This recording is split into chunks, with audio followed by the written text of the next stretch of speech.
All right, we are in the ancient city of Capernaum. This is the 7th century prophet, 2,700 years ago. This is Prophet Nahum. He lived here. This is also where Peter lived. Now, I want to talk about Jesus first because Jesus is headquartered here during his ministry time. That's why Capernaum is so important. Sign on the gate says hometown of Jesus. The scripture is so powerful. Again, the text, the text, the text. The odds of one man fulfilling just what I'm about to tell you, astronomical. Here's what it says about Jesus. One passage says that in Micah 5:2 says the Messiah will be born where? Bethlehem. But it says Messiah will, another prophet says Messiah will be called out of Egypt.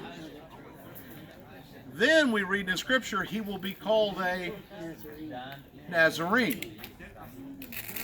So he's going to be born in Bethlehem, but he'll be called out of Egypt, but he'll be called a Nazarene. The odds of just one person, you'd really, you can't do much about where you were born. So you got to start in Bethlehem. You got to have that one to build the lie. This is pretty good stuff. 30 years old, Jesus has been working with his father, Joseph, over in Nazareth. We'll get you some footage of that later. But at 30, when he starts his ministry, he comes over here.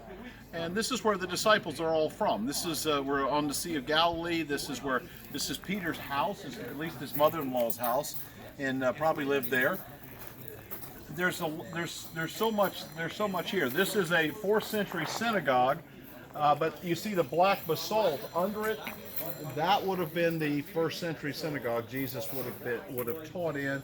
This is where Peter and Andrew came to church. Would have been right here when the white one's built over top of the black one. So again, Jesus is up here strategically. I think number one, it's cooler. He gets to stay out of Jerusalem, and he's out of the limelight, so to speak, and he can teach and train his disciples up here on the Sea of Galilee.